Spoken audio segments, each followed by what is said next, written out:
have a clock up and running right now, but I am aware and advised that we are inside 5 minutes to the 5 minute mark. And at the 5 minute mark, that's when the boats can come out on the H1 Unlimited race course. And that is when they will begin what we call the milling period. And that's where they fight for lanes, because it is a fight for lanes format in our H1 Unlimited class. So it's getting close. It's about to happen, race fans. The 2025 115th running of the APBA Gold Cup is about to get underway with some serious heat racing. And there we've got the clock on the screen. We are indeed inside 5 to the 5. We are inside 9 minutes. Inside 9 minutes to the start. I've got Tanner Faust coming over here. He's going to get wired up. And he and I are about to have some fun, because we're going to go 4 times around this 2.5-mile race course with 4 of the fastest boats in the world and our top 4 qualifiers. And you all strapped in over there, Mr. Faust? I sure am. This is going to be a pretty, I mean, okay, I don't want to build it up too much, you know. Low expectations, the key to happiness. It's a sad but true, but man, I got a feeling this race is going to be pretty insane. It could very well be. These guys are all very, very competitive, and we've been talking about, you know, there's just not that much racing left in the season. We have 3 races here to garner points and crown a national high points champion. And so, but the other side of the coin is, as you and I talked earlier, you cannot win the Gold Cup here in Heat 1A, but you can sure lose it if you make a big mistake and tear up your boat. Sure. So if we take a look, some of the boats in here, we got J. Michael Kelly here on the screen right now under the umbrella. New engine. Talking about prop issues earlier. This is an opportunity for him. You know, he'd found some fueling issues in the past. They've replaced that carburetor unit from yesterday to today, so he's looking for some more speed than he showed in qualifying, and potentially sticking it to his teammate, although there are some team orders to survive. Yeah, there are some team orders to survive, and J. Michael Kelly, to our fans, will remember that boat got unfortunately upside down here last year at the Columbia Cup on the first heat of the weekend. Also in this heat, we're going to have our U9. Talking about J. Michael Kelly's teammate, that is Corey Peabody. So we're coming up on 2 minutes to the 5 minute mark, and at the 5 minute mark, those boats will depart the pit area and come out. We will get a shot here of our U9 and Corey Peabody. Now, he has quite the record here. You mentioned that earlier. Yeah, he started driving for Strong Racing. He joined that team in 2020, and since he finished in 7th place, as you're looking at the boat right there, there is the U9 Beacon Plumbing. Corey Peabody, the driver, and you'll get a look here at the young man. And there is Corey, probably one of the most intense guys when he gets behind the wheel. But since 2019, he has never raced and lost on the Columbia River. People out there might be going, well, he didn't win in 2022. No, he did not. But if you remember, he blew his boat over in Madison. He didn't compete that year. So a little bit of an asterisk there. But he has had some great luck here on the Columbia. And both of those boats run for Strong Racing. Now, our other 2 boats, they come from the stables of BWR Racing, that being Bruce Ratchford. Keeping an eye on that clock up there, things are going to happen very quickly, and then we're going to be out here the race before the race. There is the U27, the Miss Apollo. Dave Villwalk will drive that one. This is the backup boat, and Dave Villwalk, backup boat or not, it's looked really good out here for the last couple of days. Dave Villwalk is the winningest driver in the history of H1 Unlimited. He's got 10 Gold Cups. 10 Gold Cups, and in the short experience I have with this racing, Dave is never disappointed on the build-up to the start. The race to the start is just, he's a master of that, and he seems like he'll go to no end to get that inside line if that's what he's set up to take. If that's what he is set up to take. And that's the other thing, too. You set your boat up maybe for one particular line, and then we're fighting for lanes. Maybe you don't get that lane. Then you find yourself in a lane that you're really not geared for, and that doesn't usually work out that well. You're looking at the 4th boat there in our field. It is the U91, the Goodman Real Estate. It is black. It is gold. It is driven by Andrew Tate as we are now inside 5 minutes to the start of our Heat 1A. He's the guy everybody's shooting at, I guess, Tanner. He was a top qualifier. He's our Indiana Governor's Cup champion. Everybody wants to take him down a notch right now. He absolutely has the target on his back, and he made that even more so apparent when he blew everybody out of the water in qualifying. With his average speed several miles an hour faster than the next taker. So he's definitely got the top speed and will have his eye on a specific lane. Whether that means the outside lane, we're about to find out. So our boats are out on the race course at the 4 minute and 10 second mark. You see up the backstretch there, it is Andrew Tate, and he is right alongside Corey Peabody. Expect to see a lot of that this weekend, and it starts right now with our Heat 1A. For those of you who are new to our sport, and Tanner, we went through our start procedure. We went through our start procedure before we got real busy here, and it is all about a clock start. 3 minutes and 43 seconds until the start. You want to have your boat on the start-finish line when that clock strikes 0. But between now and then, these boats are jockeying for position on the race course and what lane they will be. Keep an eye on Corey Peabody here and see if he doesn't make a left-hand turn, but Andrew might block him by going left himself, and there goes Corey. Corey takes the left right there. Great job on the camera work, guys. They picked up on that. Corey cut the course to get to the inside of Andrew Tate. Andrew was to the left of Corey. Corey slowed down, made a legal maneuver, and jumped to the inside lane. Now, way up at the top end of the race course is J. Michael Kelly, but we kind of saw some of this morning. Dave Villwock, there he is on the right-hand side of the screen. He is just barely moving up the backstretch. So his strategy here is to go very, very slow.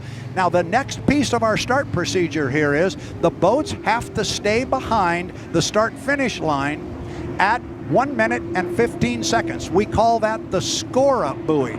You must be behind the start-finish line where our boats are approaching right now at 1 minute and 15 seconds. So look for our boats to cut the course again and get over to the backside. This is very reminiscent of what we had in Guntersville. Very reminiscent of Guntersville when the boats were all jockeying to get their lanes. And when they came off the lower corner, they were going to find Dave Villwock sitting in lane number 1. He is sitting there again. So Dave Villwock is sitting in lane number 1 up at the top end of the race course. Keep an eye on the clock. We are at a minute 55. We're at a minute 55. Remember, they have to stay behind the start-finish line at the 1 minute 15 second mark. So everybody's good. Here comes Dave now. Dave is going to accelerate. He's in great shape because we are at 140 before the start. Tanner Faust, I know you can hear me up there at the top end of the race course. Dave Villwock did a very similar maneuver to what we saw in Guntersville. He was just crawling up the backstretch. Yeah, he's done that move before. It actually worked for him. I mean, it didn't pay off in the long run, but it worked for him to get the inside lane. We'll see if that works out today. Okay, so now they're coming down 120. They got to be behind the start-finish line at 115. They're going to be legal. This is a legal score-up. This is not the start. And look at J. Michael Kelly. He is way behind the field. Mike is up at the top end of the race course, so I don't know what Mike is doing. I'm not sure if he is having a problem or not, but unfortunately, J. Michael Kelly is not with our leaders as they go down to the bottom end of the race course. That was not the start, but it is Dave Villwock in lane number 1. It's Corey Peabody in lane number 2, and it is Andrew Tate in lane number 3. J. Michael Kelly must go all the way down to the bottom end of the race course. Now, up the backstretch, our boats can still change lanes if they have a 5 boat length overlap, but that's not going to happen because you can see how close they are. When they get to the entrance pin of turn 2 at the top end, whatever lane they are in at that time, that's the lane they must start in. And our spotters here to my right are telling the other boats that here comes Andrew Tate. He's coming with a lot of speed on the outside. Tate's going to be on the outside, but he's going to have a lot of boat speed. Going to be Villwock in 1, Peabody in 2. Andrew Tate's going to be on the outside. It's time to start the 115th running of the APBA Gold Cup. We are 3, 2, 1. mark. Andrew Tate's going to break the clock from lane number 3. Then Peabody was across in second place. He is in the middle lane. Villwock is back a couple of boat lengths, and he is on the inside. It is a clean start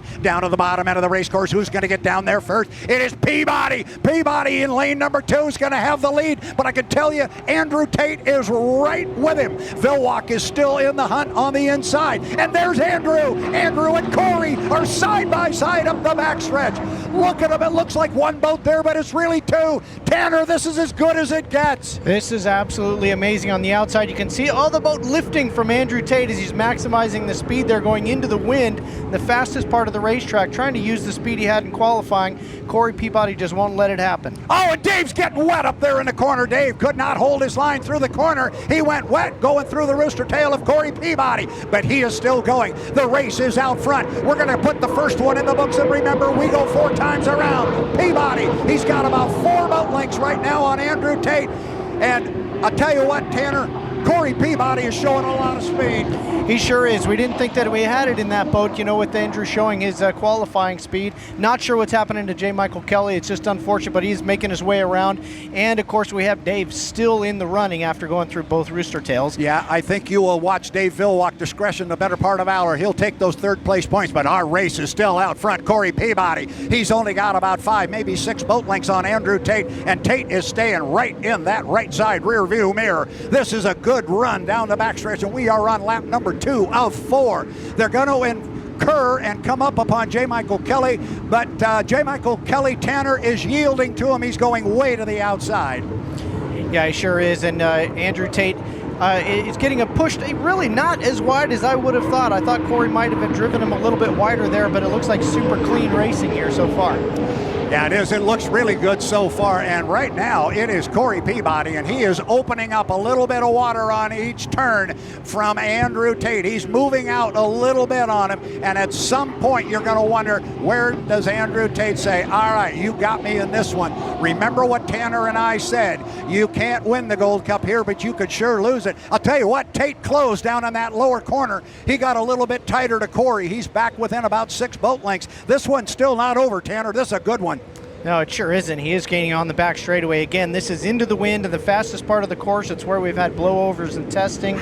So it's a place that just have to be a little bit careful, but both of them really floating the boat out of the water more than we saw in qualifying even. Corey Peabody sending a bit of a message here that I've got a lot of boat speed here, and if I get inside of you, you're going to have your hands full trying to get around me. Peabody's going to come down. He's going to pick up a white flag, meaning 1 more to go. Tate doesn't want to let him go. He's going to try and stay in that right side mirror. I don't know if he is going to be able to catch him. I think he's actually closer to him, Tanner, than he was the last time, but I think Corey knows right where he is. Well, Corey ran him just a little bit wide on the entrance into this downriver part, and this is as close as Tate has been in a while, like you said. But Tate now is stuck in the ripple of the previous lap.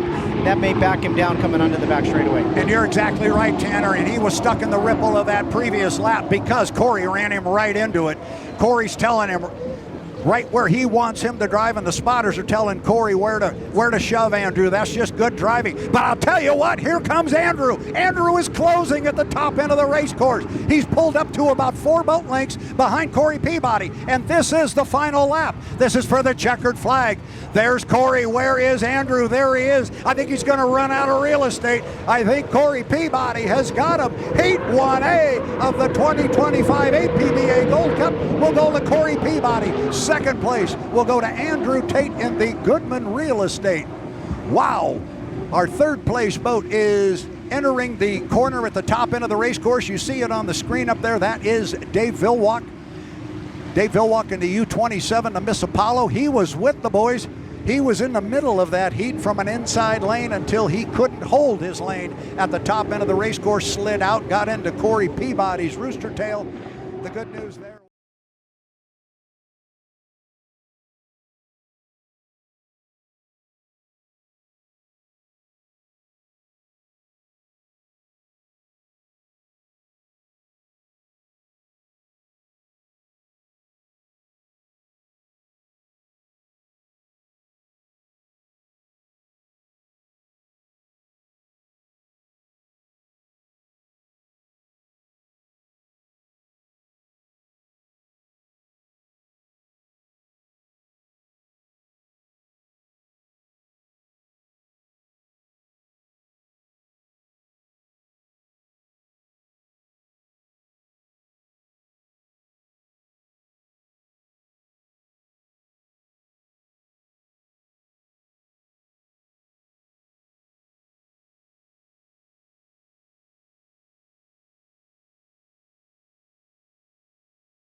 30 seconds to the 5. Interesting note, because of this Fight for Lanes format, some of the times the drivers, they've been accusing the others of spooling up the boats a little early and jumping off the dock a little early to try and get off to the left and maybe get an inside shot on somebody. So a year ago, we came up with a new rule. You have to have a crew member with physical contact to the boat at the 5-minute mark. So the boat can be moving, but you got to be touching it. It is a question that I had. Can you start it and hold it?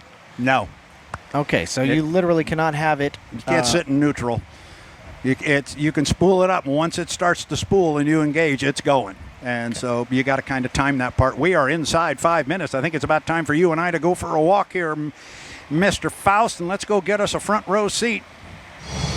We will crawl ourselves out there and be ready to go. It's Heat 1B of the 2025 H1 Unlimited APBA Gold Cup on the Columbia River. We're just getting started here with racing. Should be another good one here. Should be a dandy. Only got 3 boats, but they're all evenly matched. And we will have boats on the water. We do have boats on the water. The first boat away from the dock, the U12. That would be the 12. The Graham Trucking is away. You have the camera right there on the U11. The Flavor Pack, Jamie Nielsen, he is away from the dock now.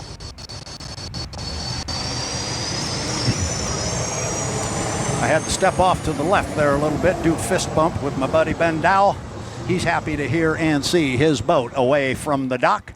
Great shot there from the drone, just beautiful there of the U11 Flavor Pack, and we've been talking about it, Tanner, since we got to Guntersville. This character, this Jamie Nielsen, does an amazing job of grabbing an inside lane. Let's see how he plays this. He definitely was not in any hurry whatsoever to get out on the race course, and he's trailing everybody going up the back chute. Yes, he seems widely known as, in the conversations I've had with other teams and crew chiefs and even owners, as somebody who gets the most out of the boat that he's in. And, he's not in one of the high dollar teams that maybe is spending quite as much per boat as some of the other teams, but he's certainly a guy that can maximize the boat that he's in and has the racecraft to get the job done. A couple of guys going across the start-finish line here that grew up in, well, I shouldn't say grew up, but more recently, and by that I mean over the last 20 years, have done an awful lot of racing in Region 10, which is the Pacific Northwest of APBA. Look at the crowd there in the background up and down the banks here of the Columbia River. Keep an eye on Jamie Nielsen here. I got half a notion he's going to hang a left-hand turn because the other 2 boats going all the way down to the bottom. Jamie wants to take a left, or go ahead and go, Jamie, if you want. And there he goes.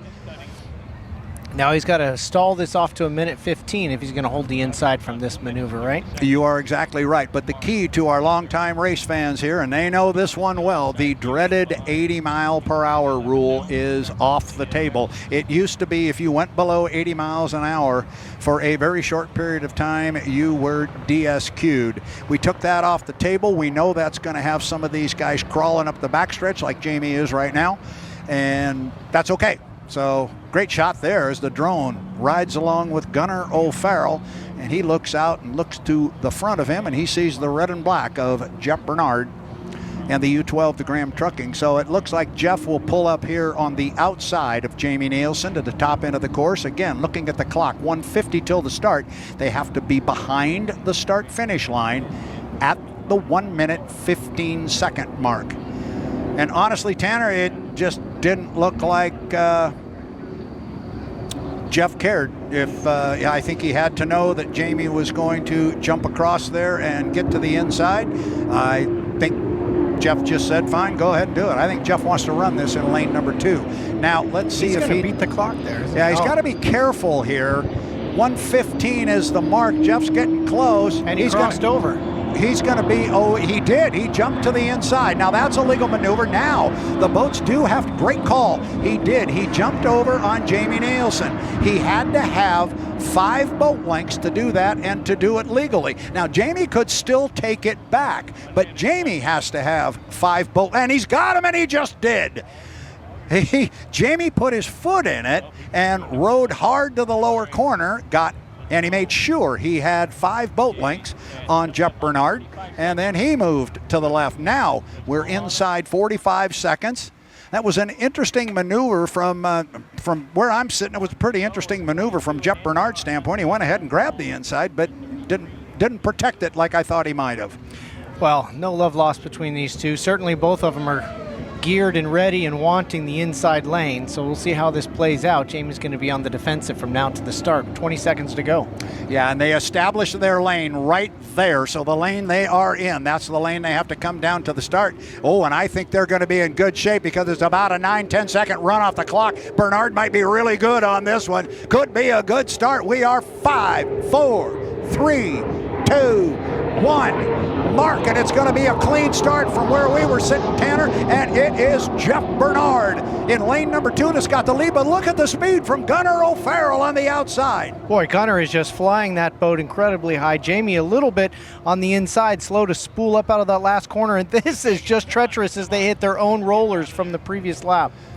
Boy, I tell you what, Jamie was really tight to the apex buoy, and you see the dividends being paid from that. Look at them, 3 wide off the corner. 1, 2, 3. You're seeing all 3 boats running up the back chute. Jamie is now pulling up alongside Jeff Bernard on the inside, but it is still Gunnar O'Farrell. But now here comes Jamie. He's closing on Gunnar. He's going to pull up alongside. We said this could be great racing. Tanner is another beauty. Oh, the commitment to turn in between the lanes. Jeff stuck between 2 hallways of water at 150 miles an hour.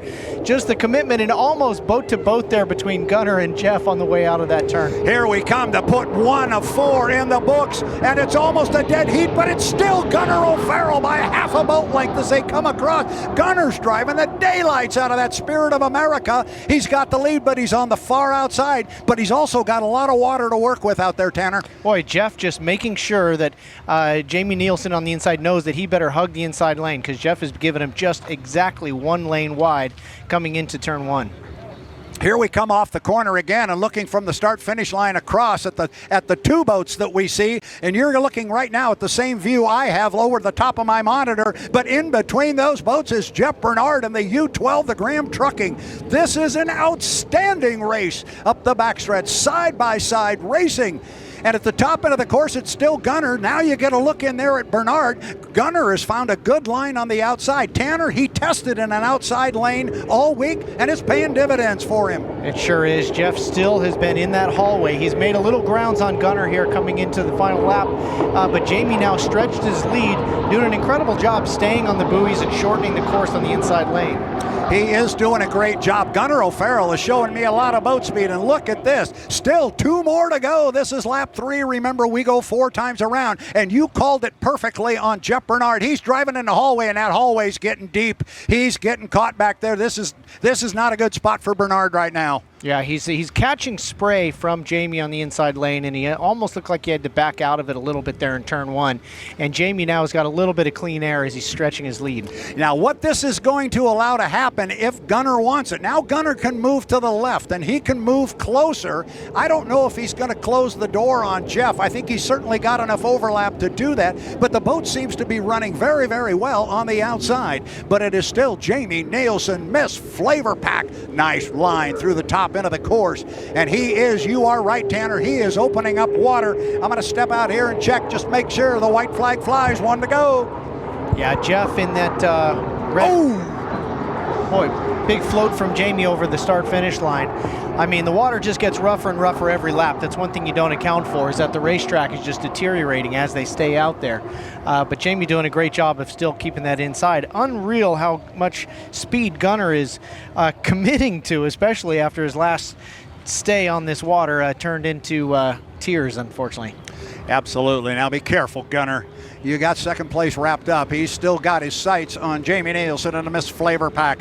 But I think this one pretty much has got the shouting over. I think he's going to run out of real estate. But I'll tell you what, Gunnar O'Farrell's a gamer up the backstretch. He doesn't want to let him go, Tanner. No, he does have a higher top speed on that treacherous backstretch right there. Jamie just needs to hold his line on the inside one more time, make his way to the checkered, and Jeff looks like he's understands where his position is and just going to take his 3rd place there in the red boat.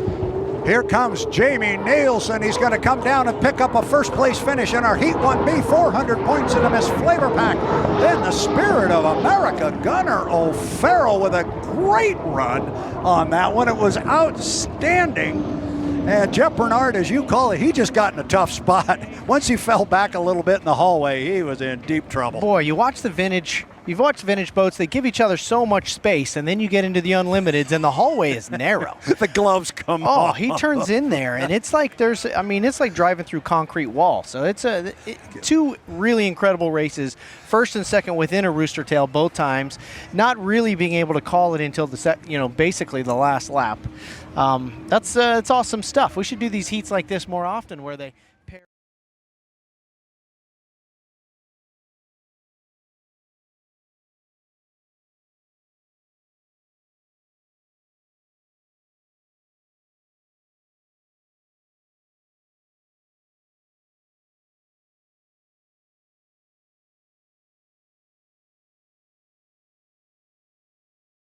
The screen there. Even though they tipped the nose out on the Miss Flavor Pack, Jamie Nielsen has not yet started to spool it up. Let's you and I go over to the front row. We're ready to go racing. It is Heat 2A of the 2025 APBA Gold Cup.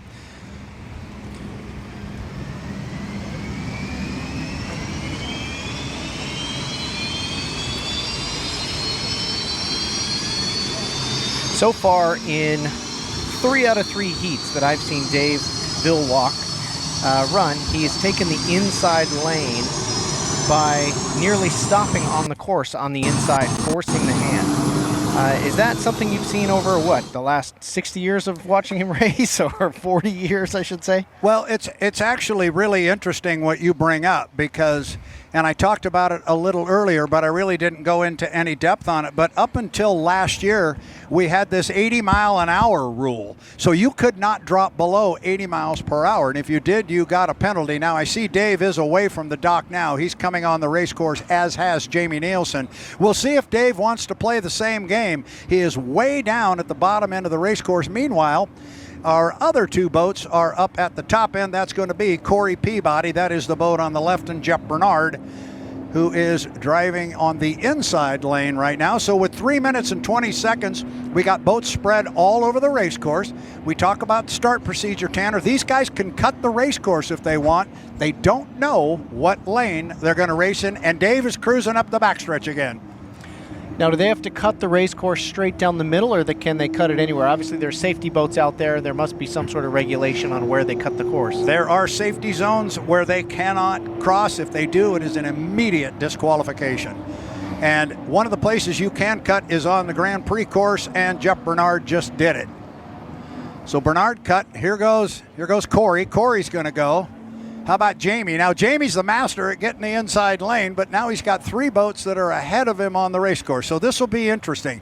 2 minutes and 35 seconds. So everything for the new fan who is watching this start procedure, everything has been legal so far. We're jockeying for position. The next piece to the puzzle, Tanner, as you know, the boats have to stay behind the start-finish line, which is right in front of you and me. They have to be behind that line at the 1 minute and 15 second mark. So our boats crawling up the backstretch, so they've got about a minute to kill, but they don't have to worry about staying above 80 miles an hour.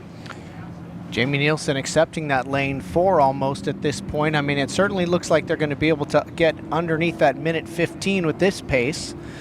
But Nielsen coming up fast on the outside. Yeah, it's going to be interesting. Oh, and Corey's gotten down. Corey's dropped off again. He's had this problem. He had it twice in Madison. He dropped down to ground idle. Now he's got the candle lit, so he's got plenty of time to catch up. But Corey's going to find himself maybe in an outside lane. So not a good deal for Corey Peabody at that point. At a minute 30, they got to stay behind this line at 1 minute and 15 seconds. Dave Villwock cruised slowly up the backstretch, but he yielded and let Jeff Bernard get inside of him. Now here comes, is this Nielsen? Yes, it is. Nielsen's going to try and make a move. He's got to have 5 boat lengths or a rooster tail, whatever is longer, and this is going to get tight because Jamie wants to move over, but Corey's flying in there, and he ran down there hard. They're getting really tight in there.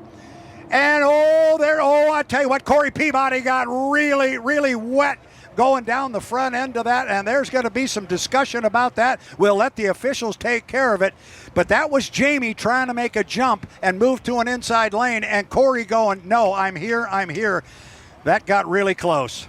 Well, this will be interesting. Corey takes the outside at this point, but there'll probably be some sort of protest about that.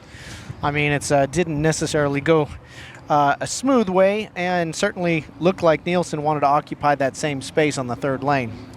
Yeah, that's going to be interesting, and I'm sure the teams up on top of the tower, they will take a look at that. Meanwhile, we are going to go racing. We'll let them look at that. Our lanes are set. It is Jeff Bernard in lane number 1, and the buoy he goes by right now.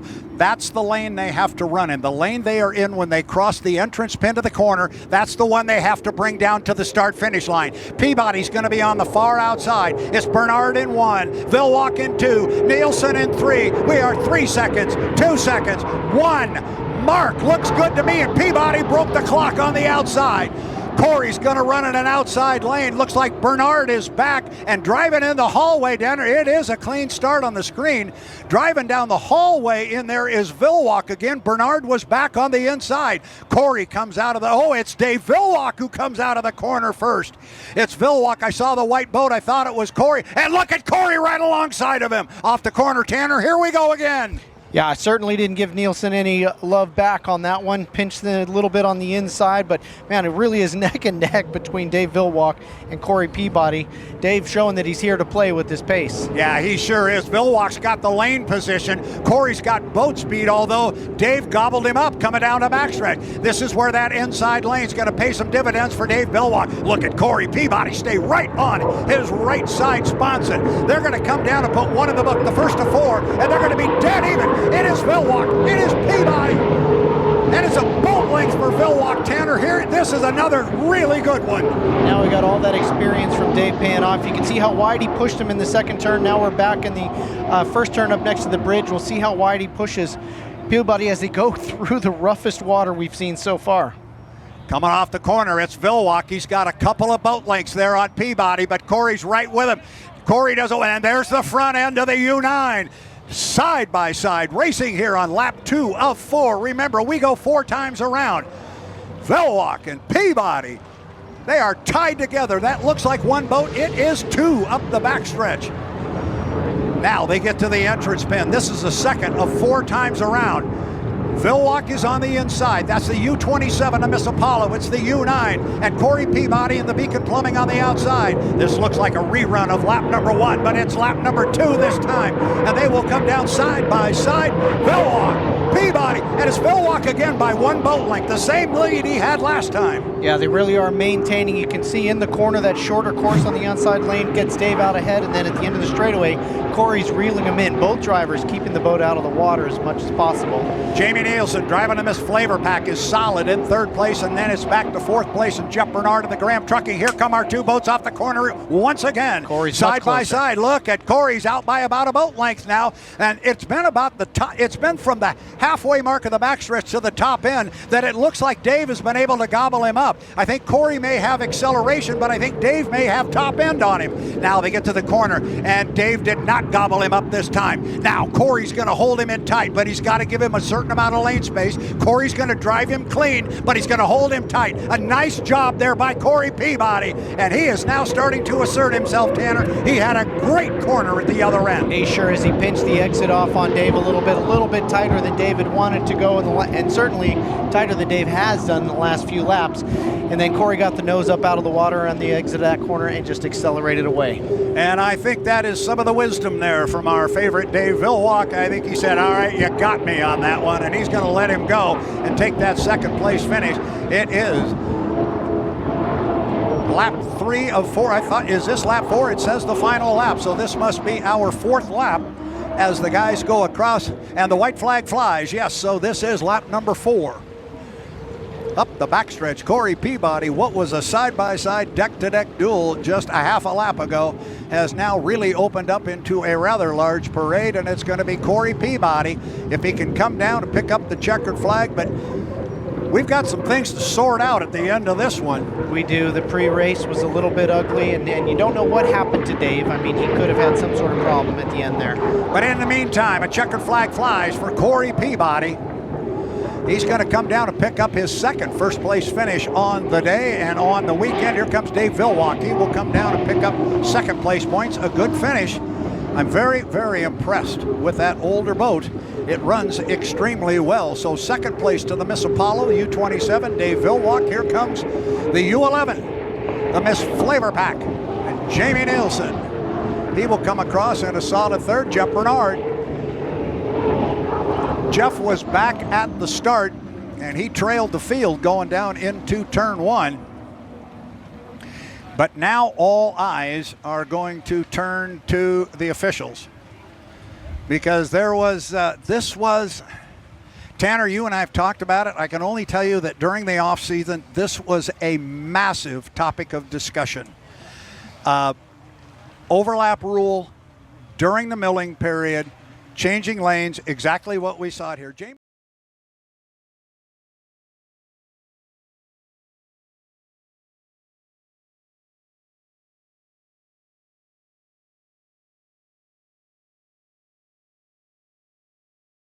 And durability in mind.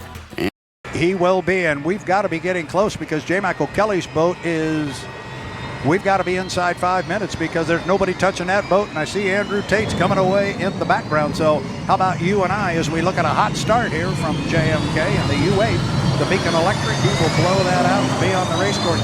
There's a guy who needs some points in this particular heat. Tough getting matched up with Andrew Tate, but he needs points. He does. Andrew Tate has certainly shown his speed, shown his race pace, and his qualifying pace, and will be tough to beat. But J. Michael Kelly has all the experience in the world. He does indeed. J. Michael Kelly has been a master at getting a strategic lane and making it work to his advantage. So we watch J. Michael Kelly and Andrew Tate in this one. They're going to square off against each other. And then we're going to mix Gunnar O'Farrell into this whole thing. Let's give the young man his due.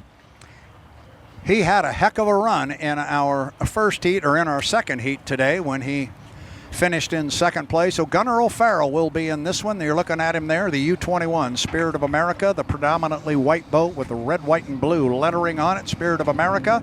There it is. There still has the checkerboard effect, and if that looks familiar to you, Tanner, that's the checkerboard effect they had when we were over here for the test session, and the boat ran as the Lake Ridge Paving, which is the family business over on the west side of the state of Washington. So our start procedure, once again, if our new fans were with us in the last heat, we kind of walked through it, got a little hairy on the last one. We'll see if this one might be a little cleaner. It is Heat 2B of the 2025 APBA Gold Cup. It's the 115th running. Well, here we got something going on right here. Andrew Tate, I don't know if he wants to move over on Mike. He might be content to just sit there and run in lane 2, but Mike is sitting in a spot right there where there's no way Andrew could move left on J. Michael Kelly. Here comes Gunnar. I would expect Gunnar's going to stick to the outside, as he has all through testing.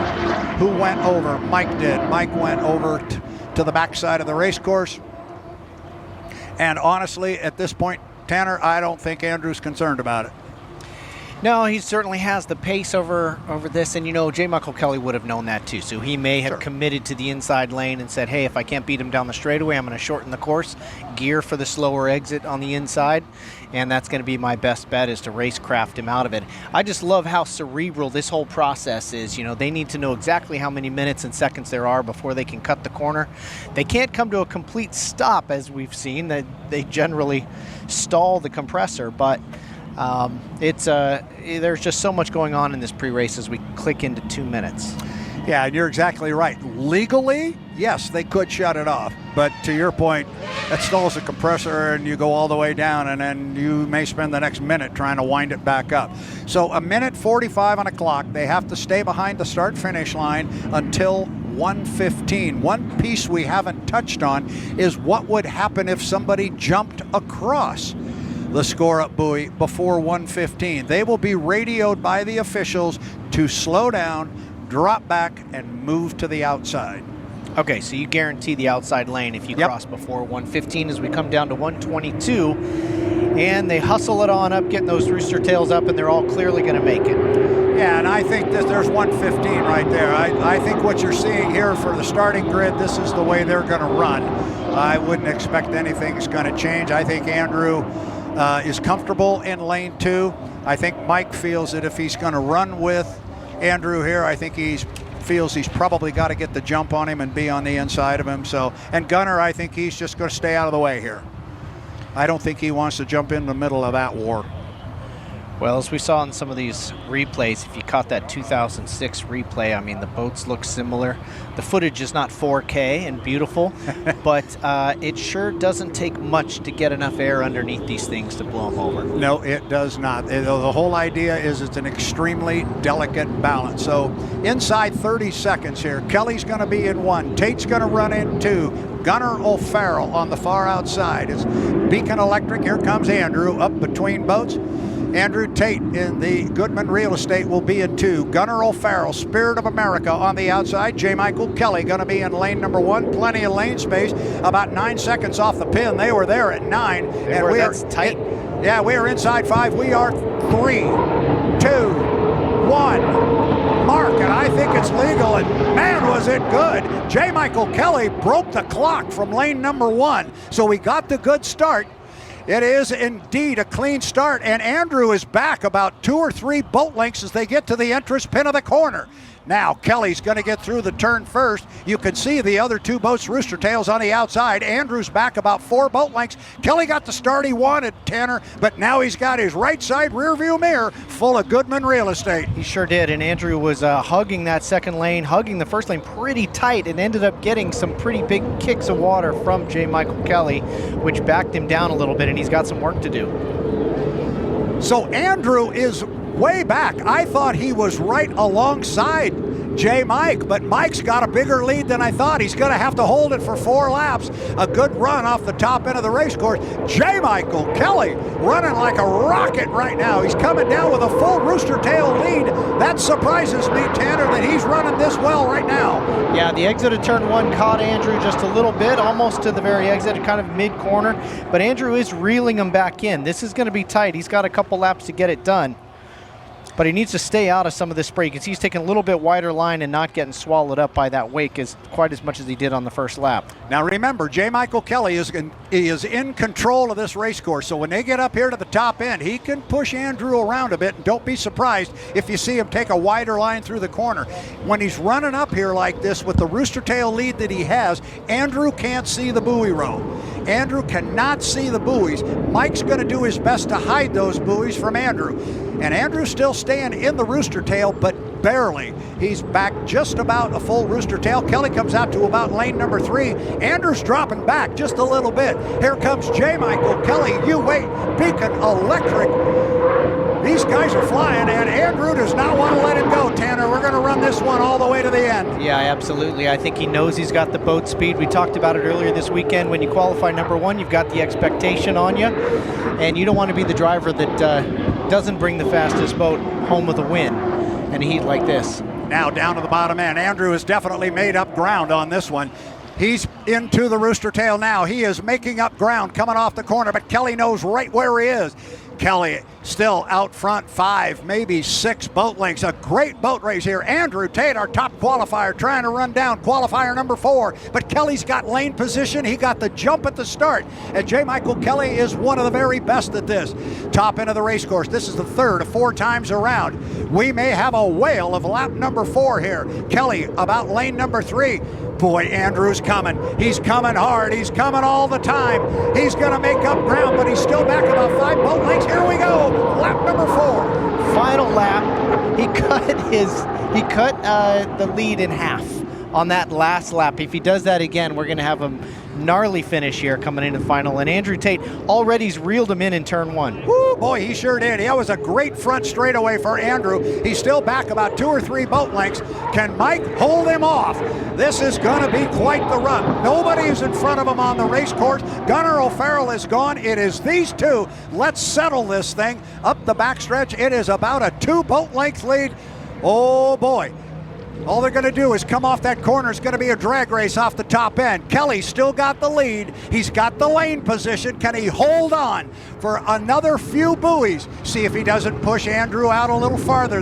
No, he tightened it up that time. He's too nice a guy to do that. It probably would have been in his best interest to run him a little bit wide. Now it's a drag race. Here we come to the finish. It is Kelly. It is Tate. It is J. Michael Kelly. J. Michael Kelly. Oh, and that's by half a boat length or less. I don't know, but I don't think there's much question, Tanner. I think Kelly got him. Boy, I'm telling you, Andrew's foot is sore from pushing that throttle through the firewall on that last straightaway. But it doesn't get any closer than that, does it? No, it doesn't get any closer than that. We had some strong racing people hooting and hollering back here. And for those of you who are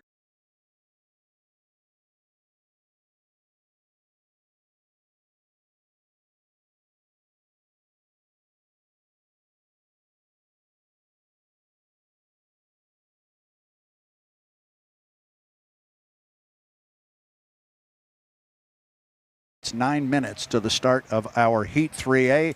I'm going to say this another dozen times today, so let's get the first one going. Let's do it. It is the oldest active motorsports trophy in the world. You have yet to see that piece of hardware, and I know we got some people that are down there trying to get some film of it, and we'll show it to the fans. But right now, take a look at Andrew Tate, young man out of Canton, Michigan. He had a heck of a weekend coming in. He was our top qualifier. He won the Indiana Governor's Cup, and I think the odds were in his favor to pick up at least one heat victory yesterday. He came away 0 for 2. Don't think for a minute he's done. Yeah. That boat is extremely fast. No, he lost his second heat to J. Michael Kelly. However, had that 10-mile heat been 10 miles and 20 feet, I think he would have got the victory. So here's the boat that beat him in our last heat yesterday. It is J. Michael Kelly aboard the U8, the Beacon Electric. There's J. Mike.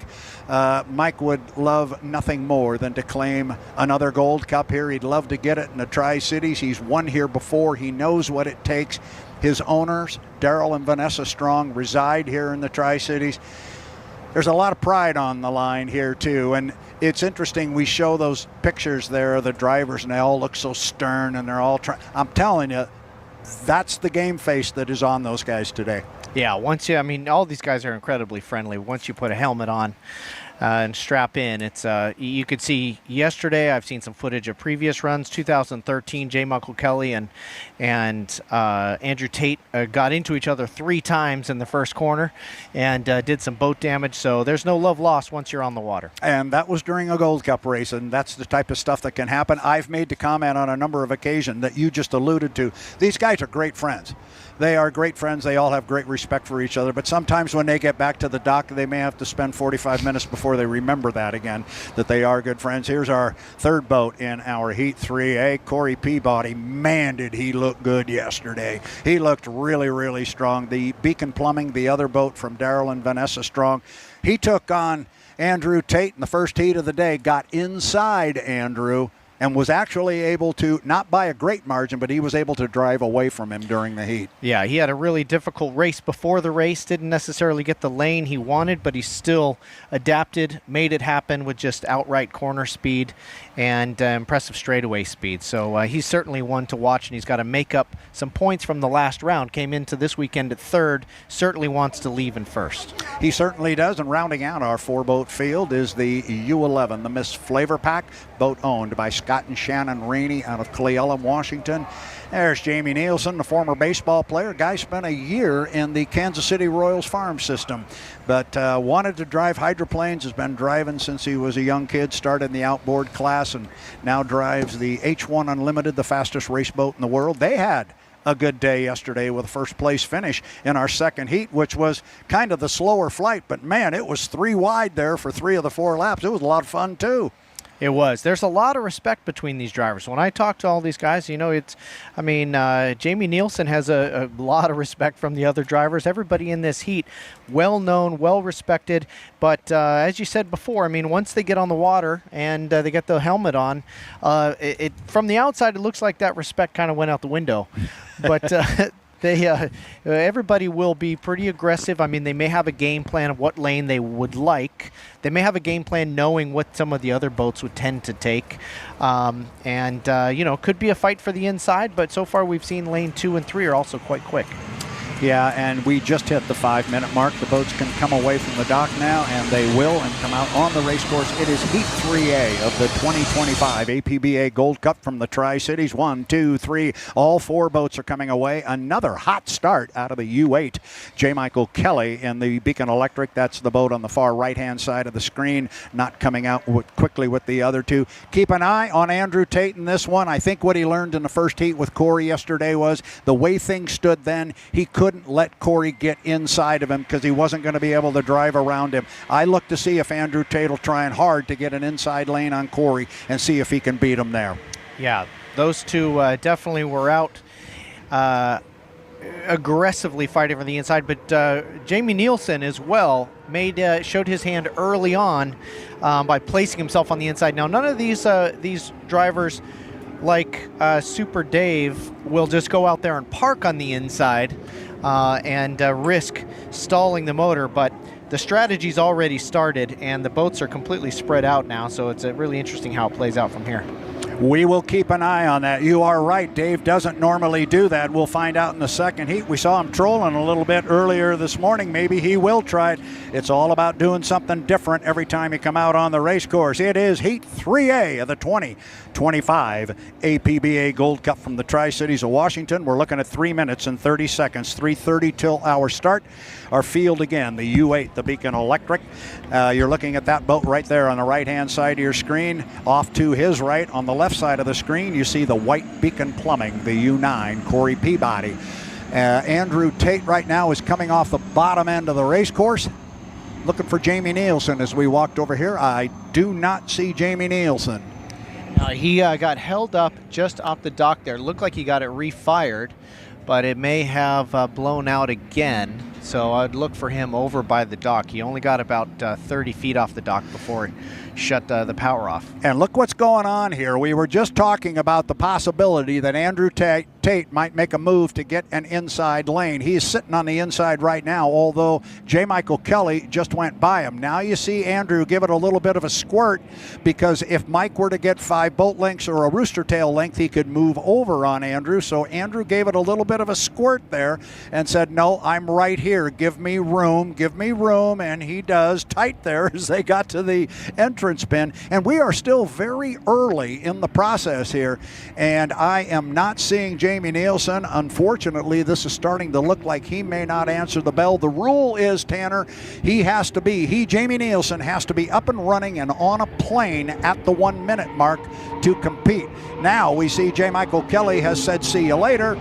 He comes down here across start finish line with a head of steam, and now he's going to cut and head over to the backstretch. Andrew decided that was a good idea to let him go. Now the next part of our start procedure is they have to stay behind the start finish line at 1 minute and 15 seconds. Clearly Andrew's going to park in lane number 1 and just come down here very slowly. Remember, the 80-mile-an-hour rule is off the table as Mike charges up the backstretch.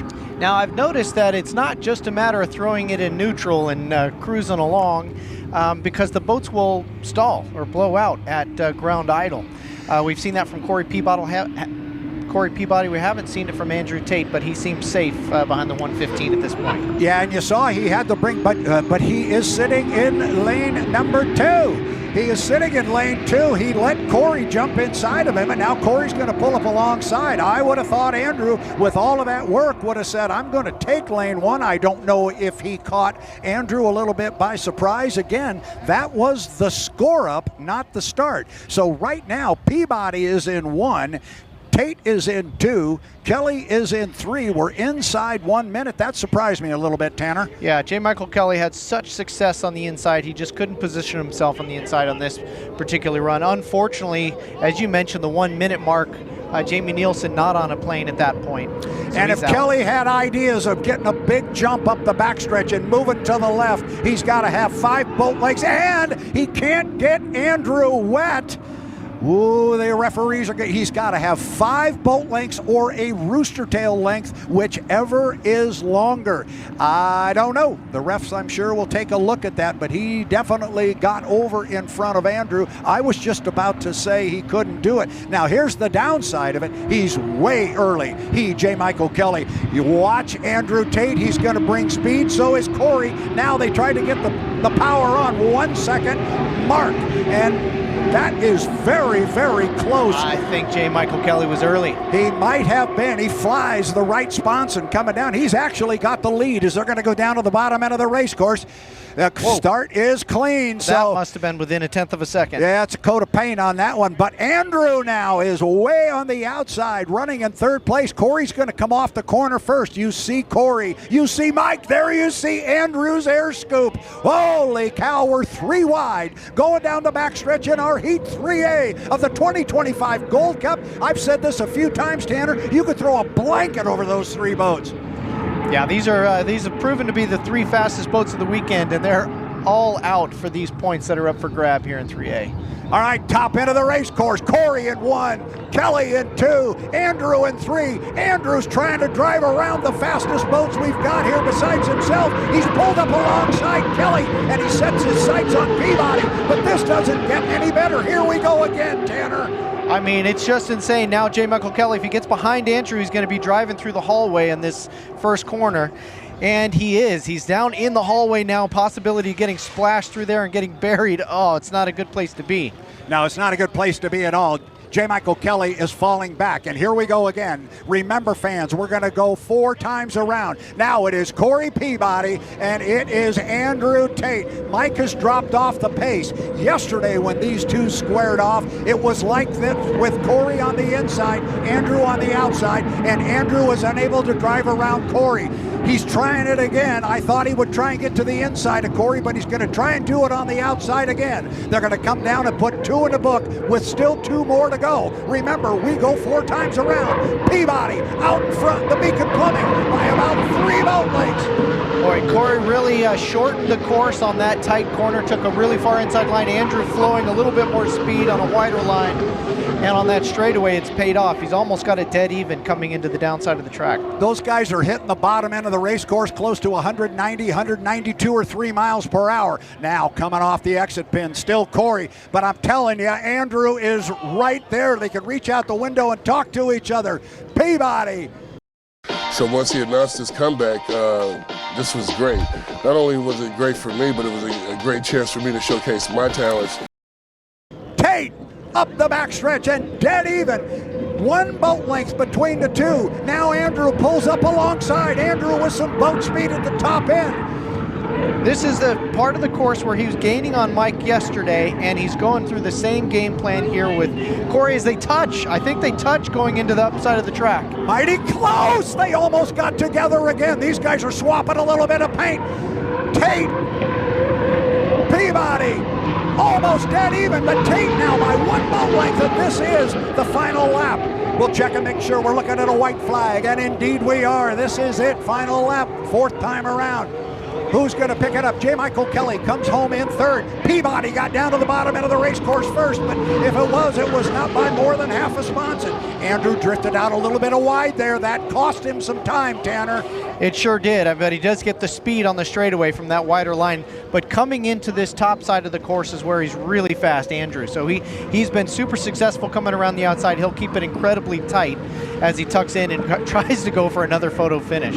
Yeah, here we go. This is the run for the checkered flag. This time Andrew is back just a little bit. He's back about 2, maybe 2.5 boat lengths. You'll see him pop out. There he is off the top end of the course, and now it's a drag race to the checkered flag. It's Heat 3A of the 2025 APBA Gold Cup. It's Peabody, it's Tate, and it's going to go to Corey Peabody in the U9, the Beacon Plumbing, Andrew Tate in the Goodman Real Estate. I don't know, honestly, if I have ever seen 3 second-place finishes where somebody worked that hard for him, and Andrew's got 3 of them, and holy smoke.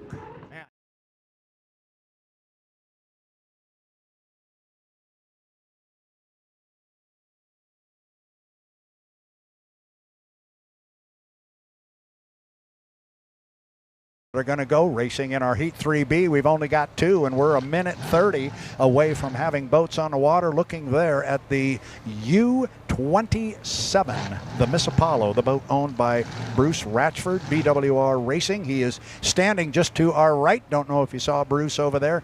And the man himself, Dave Villwock, will be behind the wheel of this one. Tough break for Dave yesterday. The boat ran real well, but he got called for a penalty at the start of his second heat, and it didn't disqualify him, but it dropped him down to 4th in the points, and so he would like to score well.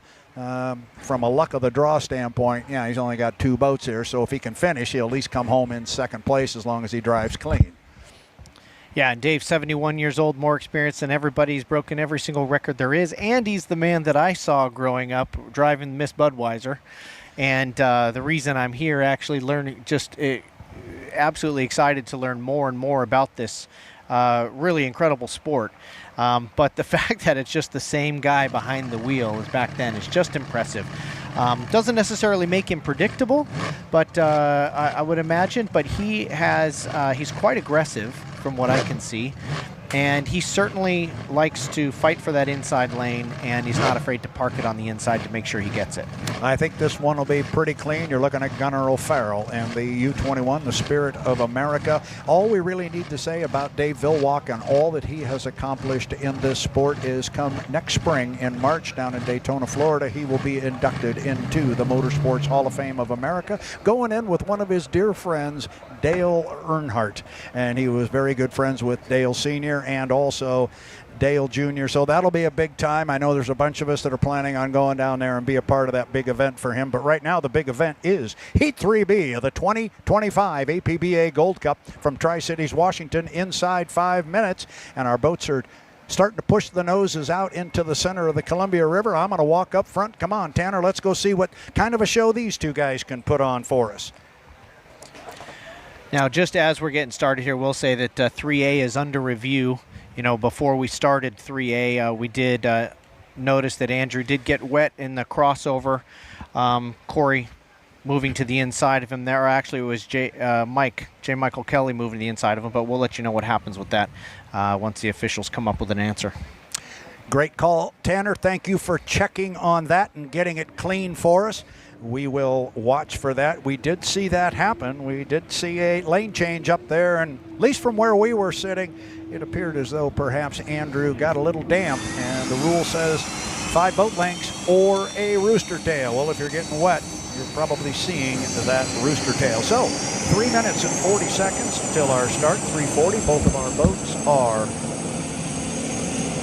going to say both our boats are up and running, and they were not, but they are now. Dave Villwock comes away from the dock there. You're seeing it's Heat 3B.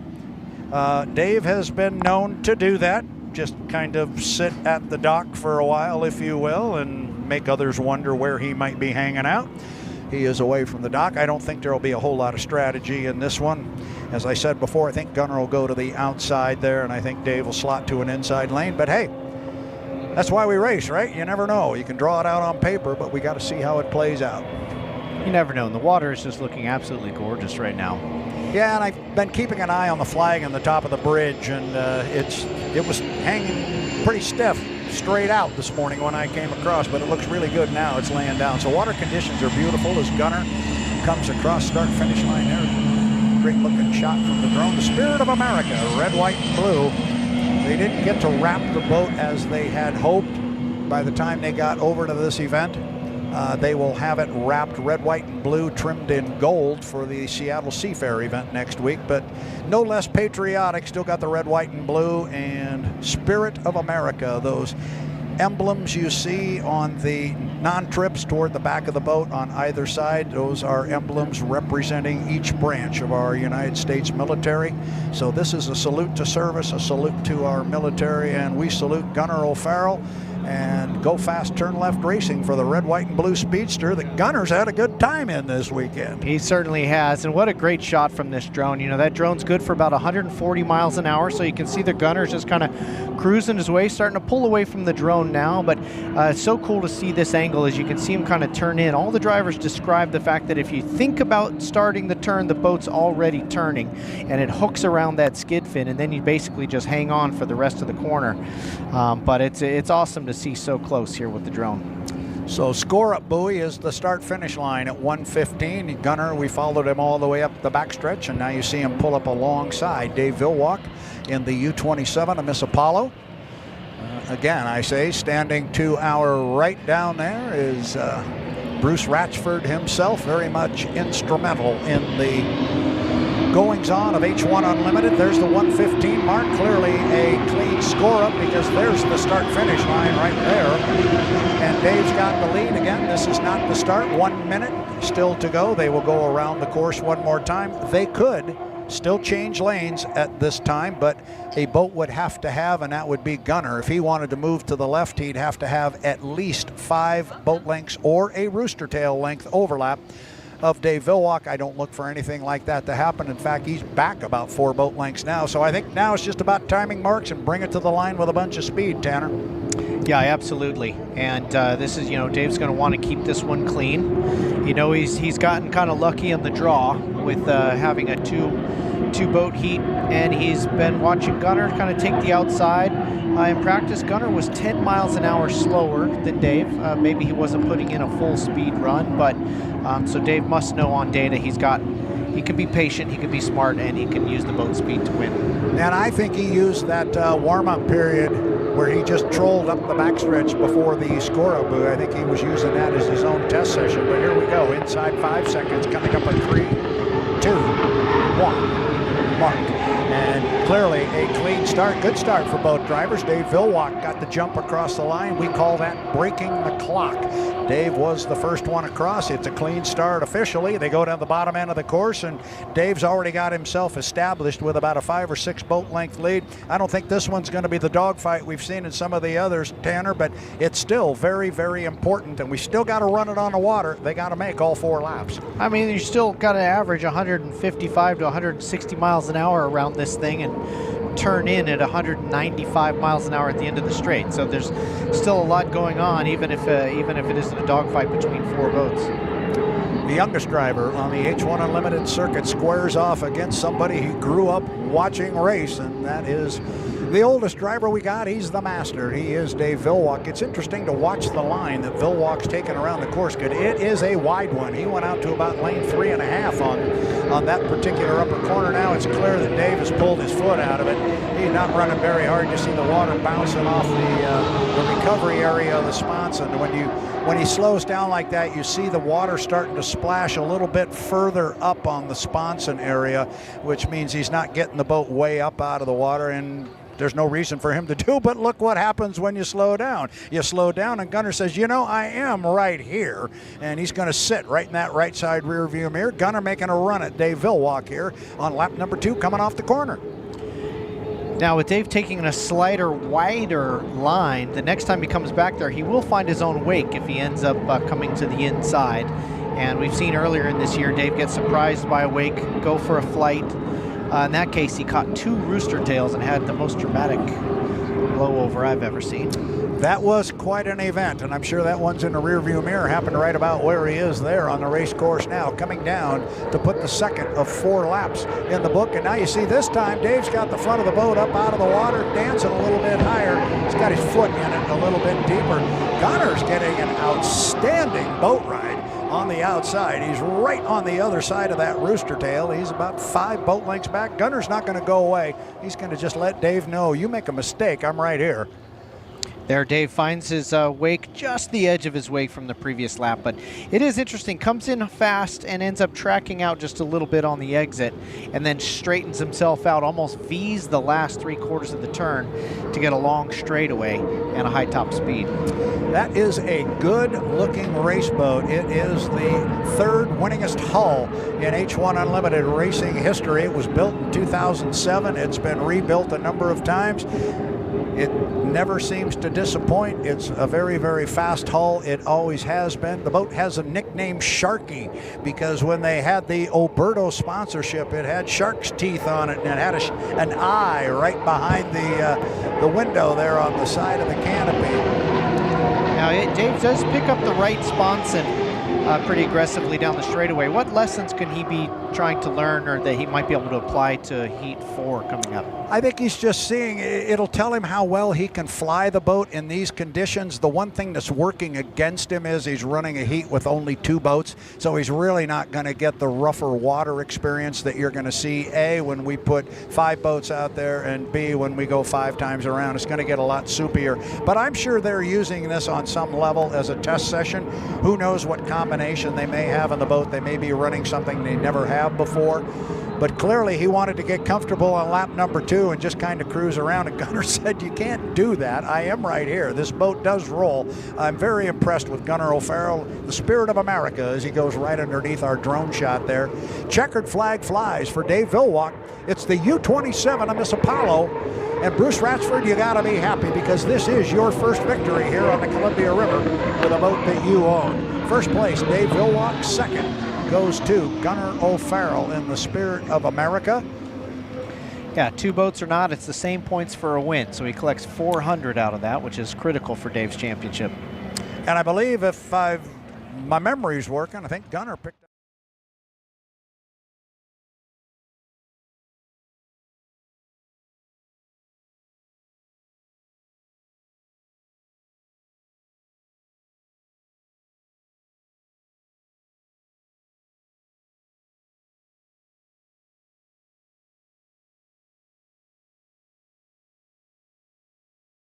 Come in our Heat 4A, and then we'll tell you why this is extremely important as we're 1 minute away from a 5-minute gun. Looking at the boat there, the U11, the Flavor Pack. The boat is driven by Jamie Nielsen. They are coming into this particular heat 5th in points on the weekend. They have 750 points to their name right now. So they're number 5. They're the boat that's on the bubble to stay on that front row of 5 boats. They are going to be joined in this heat by the U21, the Spirit of America. It is driven by Gunnar O'Farrell. Gunnar, as we keep saying, now you're looking at Dave Villwock there, the U27. We'll take a look at that one first. The U27, Dave Villwock, he comes in 3rd in points on the weekend with 864. He just needs a good solid finish here. He will be on the front row of the final. And then rounding out our 3-boat field here is Gunnar O'Farrell in the U21, the Spirit of America. He is 4th in points at 855. This is going to have quite the impact, this heat, on our next heat, because right now, sitting on the bubble and on the outside looking in is Andrew Tate, our top qualifier. Right now, he is number 6 in points. Wouldn't that be something? Yeah, sure would. So Andrew will be watching this heat very, very closely, because if Jamie Nielsen, who is on the bubble, ends up winning this heat, then Andrew will need to win his own heat in order to stay off of that back row, correct? Yeah, Jamie Nielsen has 750 points. So if he were to take a 2nd place, he'd have 1,050 points. Andrew has 700. If Andrew got a 2nd place, he'd only have 1,000. So Andrew has to win if Jamie gets a 2nd or better. Ooh. So this is very interesting. Our boats are on the water. We're at 4 minutes and 15 seconds. Watch this one closely. I can tell you for a fact, Andrew Tate's watching it awful close. Yeah, this is, I mean, the battle has already begun, because clearly Nielsen and, so we've had Dave Villwock and Jamie Nielsen both very aggressive at fighting for the inside lane. However, Gunnar has not pushed too hard to get to the inside, so he may let these two just duke it out in this race to the race. Yeah, I think you're exactly right, because these boats are all going to make it into the final heat. Really, all they're going to have to do is finish. And if they finish, first, second, or third, and there's only 3 of them, so they want to stay clean, stay legal, and score points. You're looking at Jamie Nielsen as he heads down to the bottom end of the race course with 3:23 until the start, and just beyond him, can't quite see it on our screen there, just off the bottom of the screen is Dave Villwock. He is coming out on the race course from the pit area. Watch Dave again, see if he does the same thing he's been doing. He's coming up the backstretch. He is at the exit pin of turn 1, and he is just, once again, he's crawling up the backstretch. There he is. And I can tell you one thing, there's no way Dave is going to do that same start procedure in the final heat and think it's going to work. Yeah, he's done that. This is the third time kind of using the same technique. In front of him, just out of our view, is Jamie Nielsen using the exact same technique. So he's on the inside cruising around at 40 knots or so. I mean, he's got to burn up a minute and a half before the 1:15 marker. And some of these boats seem to be able to drive a little bit slower than others without blowing out that turbine engine. But we'll see if Jamie can slow it down enough to claim that first lane. 2 minutes and 20 seconds to the start. What Tanner was just referring to is the fact the boats have to be behind the start finish line right in front of Tanner and myself at the 1 minute 15 second mark. There is no 80 mile per hour rule, and the boats can change lanes anytime before the entrance to turn 2 on the next lap. So these are not necessarily the laps or the lanes they will have to run in. They're not determining that yet. But this is the first part of the start sequence. They have got to stay behind the start finish line at 1 minute 15. Jamie's still sitting on that inside lane. Yeah, it sure seems like Super Dave. I don't know him well enough to call him that, but I just hear you say it a lot, so I'm just going to dive right in. It works. It seems like he's not fighting for it too much. Seems complacent for lane 2, just making sure Gunner knows his place out in lane 3. And as we come up to a minute 20, got 5 seconds before we cross the line. Yeah, I don't think anybody's going to move from here. I think they like where they are. Certainly Nielsen wants to be in 1. Dave, he'll stay right there, and Gunner's going to give it a little squirt now. They're already at 1:12, 1:11 when they came across the line. So clearly everybody was behind the magic marker there at the start-finish line or score-up buoy at 1:15. So that part was legal. We're good to go. Now, the next time they come across start-finish, we will be racing coming up on 55 seconds. So Nielsen and Dave, they went kind of hard down to the bottom end. You wonder if maybe Dave wasn't giving it a little bit of squirt, and Jamie's spotter was telling him, you better just stay on it a little bit, because Dave, if he could have got 5 boat lengths in front of him, could have moved over. But I think now I think the shouting for the inside lane's done. The moment I saw her, I knew she was the one. There was just something about her, something in her smile. Well, this is a 2-mile course, Brad? 2.5. 2.5 mile course. So they need to average, I mean, at this point, they're averaging about just over 120 miles an hour to do a minute 15 lap and come back at 0. So it looks like they're just kind of dawdling about, but still very, very quick over the water. That last yellow buoy is about the 9-second mark. So as they cross that one, it looks like we're a little bit early on the inside for Jamie Nielsen. We'll see if he slows it down before the start-finish line. Is 5 seconds to go. Coming up on 3, 2, 1. Mark, man, the way I looked at it, it was good, and it was really good if it was. There was a lot of boat speed there from Jamie Nielsen on the inside, and Dave Villwock from lane number 2. They will go down to the bottom end of the race cars. The start is clean, and they were good starts. It's just amazing that's a clean start. That had to have been within a tenth or two but Jamie maintains the inside. You can see Dave Villwock very comfortable in that mid lane, keeping his speed up, heading out onto the fastest part of the track. Third coming out of the corners, Gunnar O'Farrell, but the race is out front. It is Dave Villwock driving in lane number 2, driving that U-27, the Miss Apollo. This is the older boat, the boat built back in 2007, but it's still got a lot of speed left in it. Nielsen, as you said, Tanner, got the lane position as they get up to the top end of the course. This is the first of 4 times around. Nielsen still wants to stay with him. Remember, if both of these boats finish, if all 3 of them finish, regardless of position, it puts pressure on the U-91 and Andrew Tate. But right now it is all Dave Villwock flying the 27. He's getting a good boat right, but I'll tell you what, Nielsen's got some speed. Yeah, Dave, just as we talked about in some of the previous heats, ran quite wide on the exit of that tighter corner. Really wide, all the way out to probably lane 3 or 4, and that gave Jamie Nielsen a chance to catch up a little bit as they come through some of their wake from the first lap. We'll see if Dave tightens it up, and he does on the exit of this one, not giving Jamie quite so much room. Yeah, and you see Jamie had to scruff off a little bit of speed right there at the exit pin. He was actually closing a little bit on Dave, but now Dave has opened it up a little bit on him. So up the backstretch on lap number 2 of 4, Dave's almost got a full rooster tail, and at some point, if this continues, Dave would be able to move over on Jamie. Quite honestly, I don't think he's going to do it. I think Dave's got a line that he likes up there, and it's running about lane 2.5 or 3. That's an outstanding boat ride right there. The boat is just floating. He's doing a great job. Yeah, maybe an old boat, but it sure does run well. And it's been, ever since he pulled it out, honestly, it looks very smooth and stable and pretty calm on the water, even compared to Gunner as he's coming through in front of us now, bouncing and riding a little bit. But Dave seems to have this one under control for now.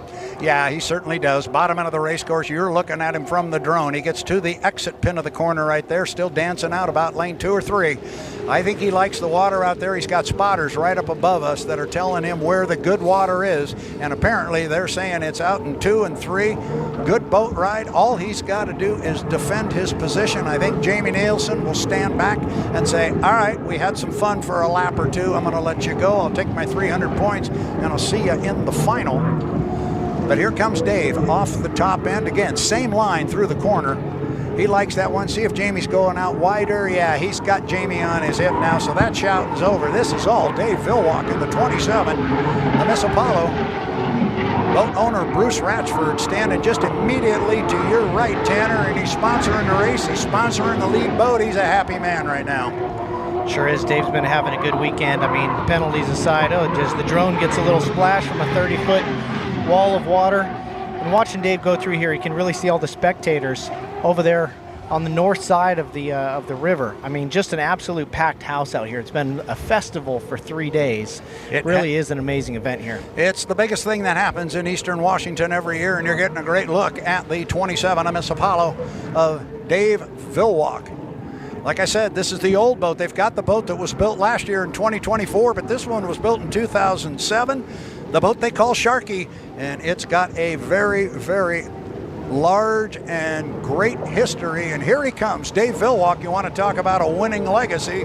You got that boat with this driver, and they're going to chalk up another heat win. Dave Villwock, U27, Miss Apollo. Second place, and he was a gamer for a couple of laps. That's going to go to Jamie Nielsen in the U11, the flavor pack, and that is going to shake things up now for our next heat. Well, everybody's a nice guy out here in these boats, but you can bet Andrew was hoping for some sort of mechanical problem or something from Jamie, just so he didn't have to work quite so hard with his familiar 2 rivals.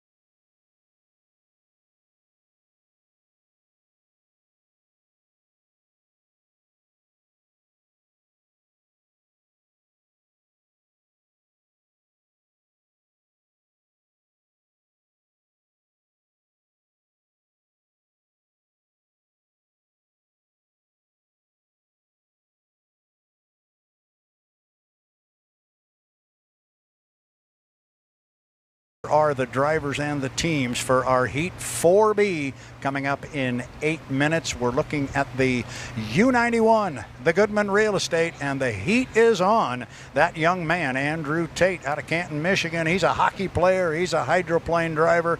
This guy is a consummate racer.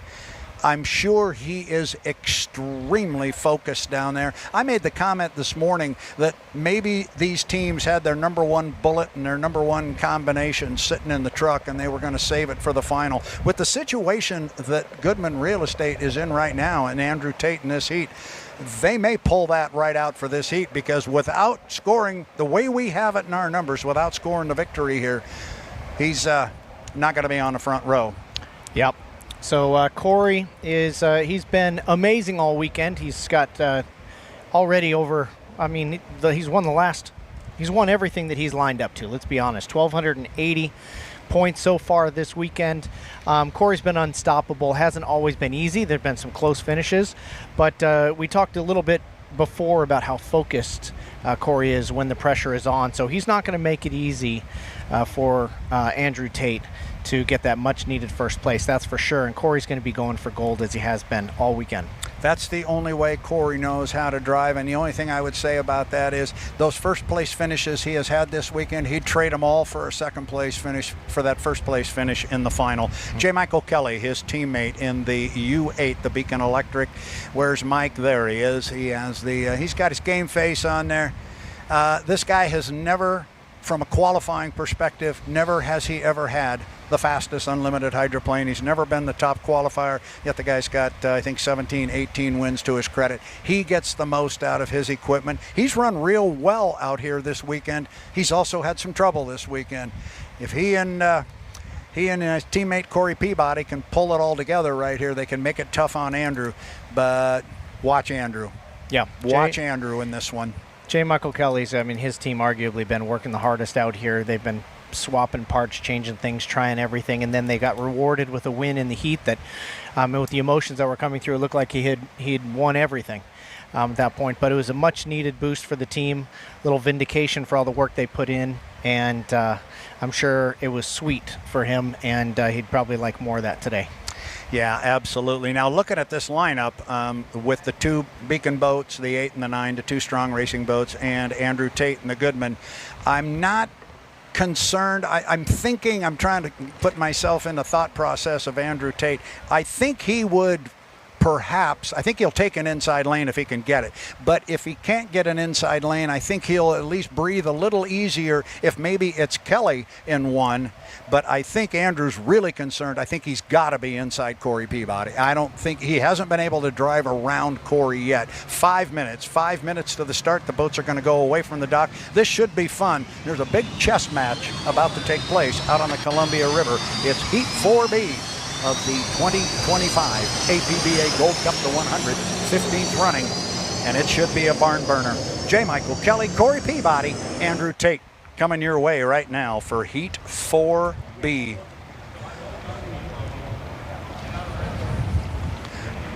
Looking for the boats coming out from the far end, and there they are down there. They are all 3 away from the dock. Buckle up, Mr. Faust. This could be a good one. There is a lot on the line. Andrew Tate got to do something he has yet to do all weekend. That's score a first place finish and put himself on the front row. And the cat and mouse game is going to begin early. So you look at him coming up the backstretch. Andrew's right where he wants to be. He's got the inside lane right now, but watch some of what is going to go on here, because I don't think they're going to just sit there and run like that. Right now, J. Michael Kelly on the left of the screen, he gives it a squirt. He's got enough lead on anybody. He can go anywhere he wants. He can cut the race course now if he wants to. And thanks, Mike, for making me look good for that. I appreciate that there, young man. He comes across the race course, and a perfectly legal maneuver. He can cut across the course there, and so now he is coming down the front straightaway with 3:30 to the start. That is the clock up in the upper right corner again, and apparently it was a good idea. Everybody liked cutting the course because here comes Corey and Andrew behind him. You see him there on the screen behind it. It's happening quick. Now Andrew's already starting to move here. He tried to give it a squirt coming off that corner, and Corey said, I'm staying right here. So as long as Corey stays within that rooster tail, then Andrew cannot come over, correct? That is correct. Now, Andrew couldn't go anywhere there because of where Corey Peabody was. Now, Corey made a left-hand turn and went ahead and cut the race course, but he had Andrew kind of stuck right there in lane 2 where he couldn't have gone anywhere, but Corey wanted to jump to the other side. Andrew's now going to come off of the corner down here, start up the backstretch. You see Andrew down there at the bottom of the screen. Those 2 little white dots up there at the top end, that is the first one up there is J. Michael Kelly. The second one's Corey Peabody, and he's fallen off plane again. He's dropped off to ground idle one more time. Honestly, he's got it spinning again, but that is something that's happened to Corey every single weekend this year when he goes to ground idle. Sometimes he blows that thing out, and it's cost him some results and points over the year. Cost him dearly in Madison, Indiana when that happened, but still our boats are spread out quite a bit. Looking at the screen there, at the top of the screen, that is Andrew Tate. Now, the way this looks, it looks like Corey Peabody is the second boat coming up there. It looks like he'd be very happy to stay in lane number 2. His teammate, J. Michael Kelly, sitting in 1. We're at a minute 55, Tanner. They only have to stay behind the start-finish line at 1:15. Let's see how this plays out. Corey dropped it down again. Oh, no. Corey dropped it down again, and here goes Andrew, and he's inside of him. And Corey right now is kicking himself up there because he lost his lane position. He doesn't declare the lane yet. Now watch this, because now Andrew's down. Watch Corey. Corey's going to go around him now. Corey's going to have the opportunity to jump in on Andrew. Oh, Andrew's in a tough spot right now. He sure is. Andrew's in a real tough spot. There's 1:20 until the start. Andrew's getting it spooled up, but he's going to be on the far outside in this one, Tanner. And honestly, he needs to do nearly race pace if he's going to make it around to the start line. He hasn't even got back up on a plane yet. He's got it refired and spooling up, but he's going to be full race pace to get back up to the start-finish line. And fans, you could see him in the background there. He is at the apex of the top of the corner, and the other boats are all the way down to the bottom end of the race course. You got to go, Andrew, and reminder to our fans, he cannot cut the course. He's got to go all the way down. So, Andrew, you got to go, young man. This is a heat he's got to win. And he has really got himself in a bad spot, and he's only got 40 seconds to get all the way around. He's picking up the right spots, and he's trying to really roll here. Oh my goodness, what a development. They get too fancy sometimes trying to get that inside lane. You put the fire out, and it's all over real quick. You're looking at Andrew Tate there as the leaders go to the entrance pin at the top end of the corner. 4 times around this 2.5-mile race course. It's going to be Kelly in 1. It is going to be Peabody in 2, and it's going to be Andrew Tate chasing the field. Guys, our leaders do not want to jump this start. They're 2-1 mark. Perfectly clean start for sure. We'll get it officially, but there's your 2 strong racing boats. It is indeed a clean start, and it's Kelly in 1, and it's Peabody on the outside. I think Kelly's going to get down there first, and he is. J. Michael Kelly on the inside has got about a 3 or 4 boat length lead on Corey Peabody. Going to be interesting to see how they play this, Tanner.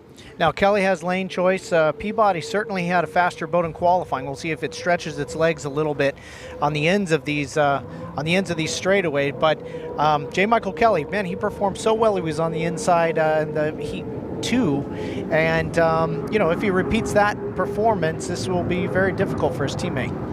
Top end of the race course on the first of 4 times around. Look at Corey come right on the outside. I can tell you what, these 2 guys are not going to back down, and Corey is going to push as hard as he can to get around J. Michael Kelly. Might be easy to say back off. It's not going to happen. Virtually dead even at the end of lap 1 of 4. And unfortunately, there on the left side of the screen behind everybody and coming across start finish right now is an extremely disappointed and upset Andrew Tate. His Gold Cup could be slipping through his fingers right now. Yep, Corey catches a ripple there on the wave, and J. Michael Kelly's able to stay on the inside of it. Doesn't seem to matter as Corey stretches legs on that back straightaway. With that wider turn in lane 2, he does seem to maximize his exit speed a little bit better. He does indeed. Darryl Strong, how about that shot right there? Beacon Plumbing out front, U9. Corey Peabody, second place, the bright red and yellow. Beacon Electric with J. Michael Kelly. Kelly hanging right on the inside. Good boat racing here. Now, look at that line that you talked about. Yeah, Corey's got a little bit wider line. He keeps the speed up. Mike had a good corner on the inside, but he kind of hit some rough water there. The boat took a hop on him, and I think that's going to cost him a little bit. He sure did. And it's, after riding in that vintage boat, I can tell you can't see those ripples until it's too late. So he's more than halfway through that corner where you even saw those ripples coming. And at that point, all you can do is blast through them and hope for the best.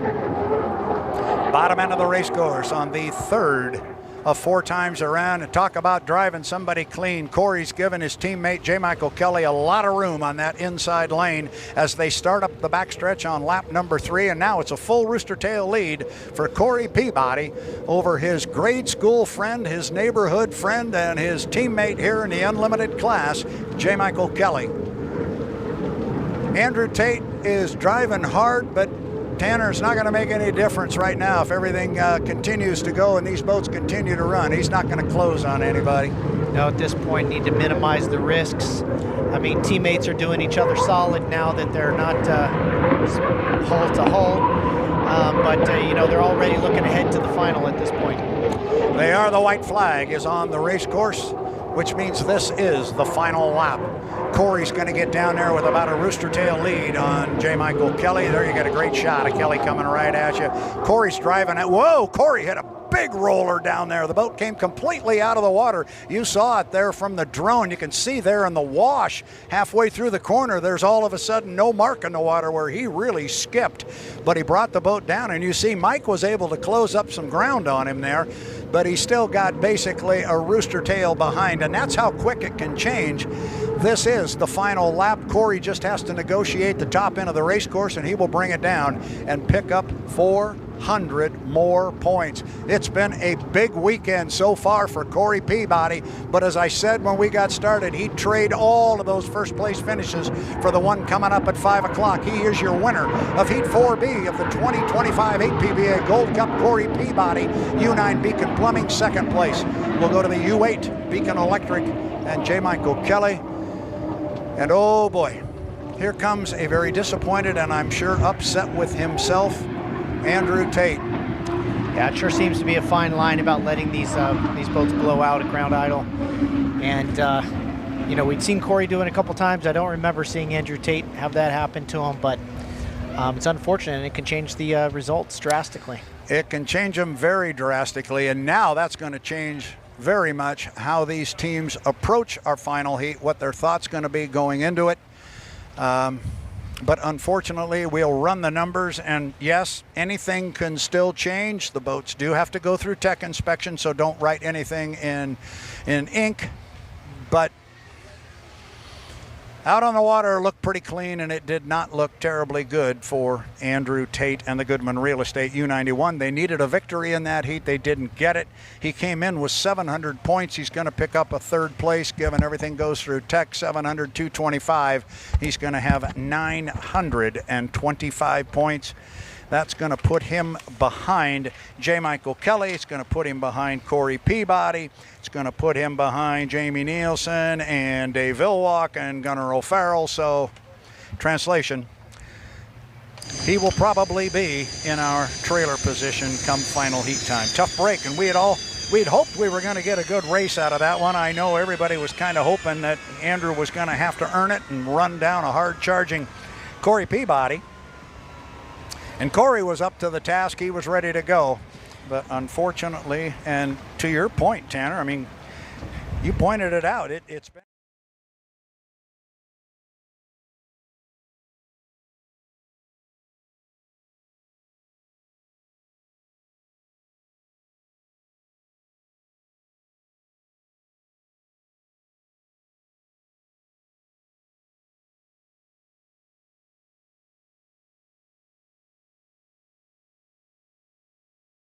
Now, because ladies and gentlemen, we are 9 minutes and 18 seconds from the start of the 115th running of the APBA Gold Cup, and we are going to start with the U27, the Miss Apollo. There it is. It is in the water, getting ready to go. The boat is driven by the man himself, the winningest driver in the history of H1 Unlimited. He is Dave Villwalk, 67 victories, 10 Gold Cups. He comes into this heat. He was number 7 in points when we got here this morning, and now he's number 2 with 1,264 points. Let's take a look at the next boat that's going to be on the dock, because they are all there. We're going to have boats out on the water here in 3 minutes and 40 seconds. 3 minutes and 40 seconds. What a great shot there. Look at all the color there in a late afternoon sun. We got Jeff Bernard's boat there. Now you are looking at the U91, the Goodman Real Estate, as Jeff Bernard walks in front of the picture there and heads on down the dock. U91, Goodman Real Estate, Andrew Tate. There's the young man coming up there from Canton, Michigan.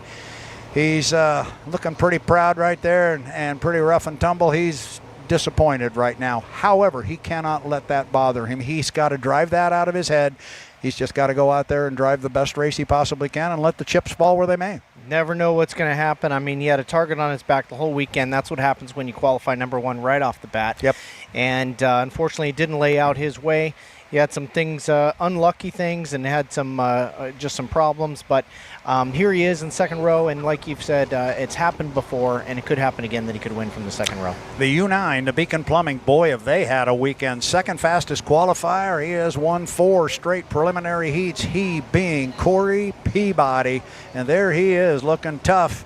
And he's feeling pretty confident, I think. Remember, since he joined Strong Racing in 2020, he has never lost on the Columbia River.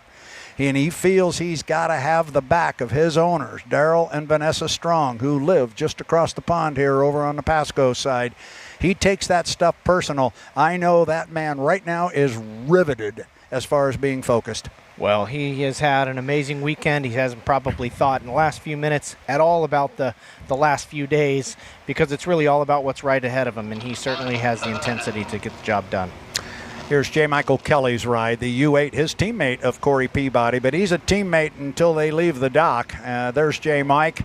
Young man has won 2 Gold Cups, would love to claim a 3rd right here on the Columbia River. He's won here before. He knows what it takes. The boat is fast. He comes in 3rd place on our points over the weekend with 1,229. If anybody can coax a win out of that boat from an inside lane, it's J. Michael Kelly. Well, you said it. That's where he had his most success all weekend, was from the inside. He hadn't converted a win until that point, and he surprised everybody, to be honest, and so I'm sure he'll be looking for that inside lane as we get to the race. Here's Jamie Nielsen, the driver of the U11, the Flavor Pack. Young man out of Gig Harbor, Washington. Super nice guy, great family, driving for Scott and Shannon Rainey out of Cle Elum, Washington. That is Shannon Rainey on the far right of the screen there.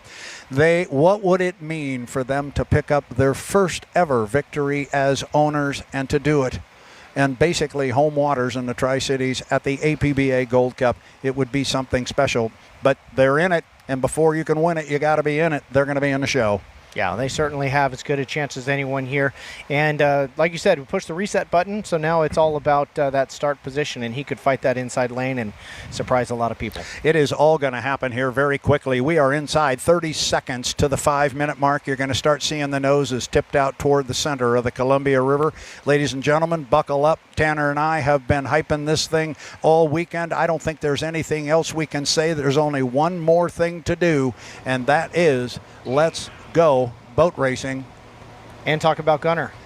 And there is Gunner right there. I was wondering if we were going to get him on a screen. Sorry, Gun Dog. We got you, buddy. U21, the Spirit of America. And this guy has just quietly had an outstanding weekend. We're inside 5 minutes. You're getting a good look there at the U21 Spirit of America.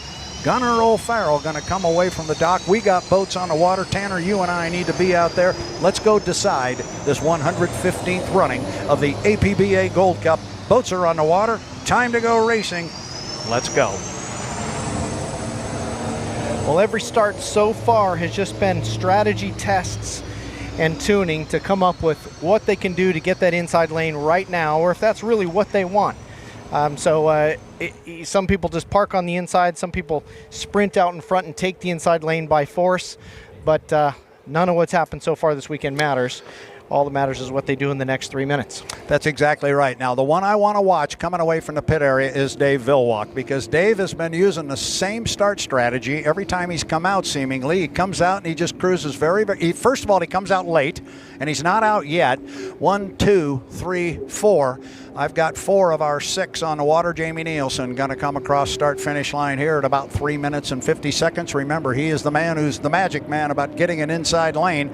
I'm sure he's got his radio man somewhere here on the shoreline who will be telling him where the other boats are, where Dave Vilwalk might be. And there you're looking at Dave. He's sitting at the dock. They are not thrashing at all. So this is part of their strategy. This is not a boat that is having trouble getting started. Dave is just sitting there, and we saw him come out late, but not this late.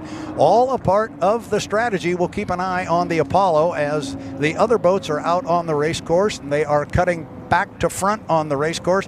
Looks like they are pushing Dave out now. So he's going to come out just after the 3-minute mark, and he's going to find a lot of boats cruising up the backstretch very, very slowly. Well, I just love it. I mean, Dave Vilwalk has forgotten more strategy than most of these guys will ever know.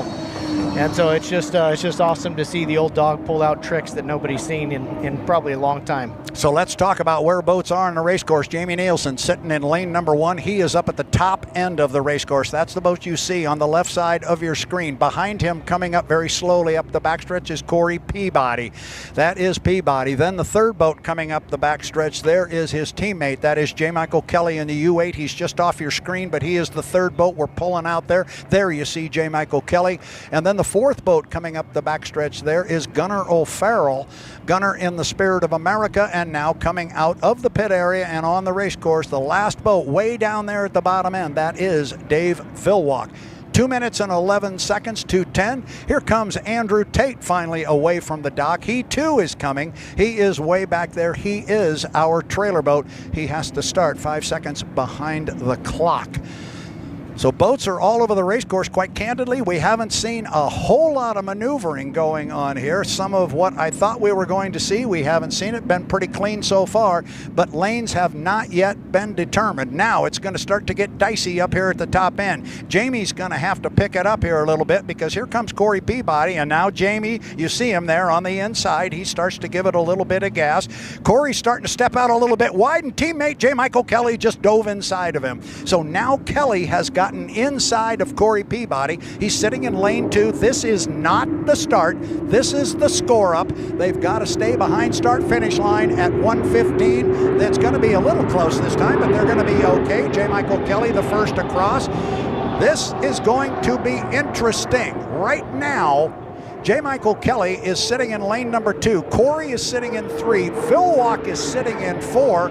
And coming across the start-finish line right now is Andrew Tate. I don't think you're going to see anybody change lanes at this point because it's going to be 2. Unless you see J. Michael Kelly. He might make a move. Can he come over? His radio man's going to be telling, and he did. He did. He moved over on Jamie Nielsen. It looked like Jamie Nielsen went across the wake. We'll find out better as they close up to the here, but I think Kelly has put himself in lane number 1. He has indeed. Nielsen is sitting in 2. Then it's Peabody in 3. There goes Gunner on the far outside up toward the top of the race course, and in lane number 4 will be Dave Villwalk. The clock says 20 seconds. Nice move by JMK to get that inside lane, Tanner. Oh, it sure was. We talked about how critical that was for him. He's comfortable on the inside. As we come down to 12 seconds, they're about 3 seconds early around that corner. This is going to be super tight at the line. 5, 4, 3, 2, 1. Mark.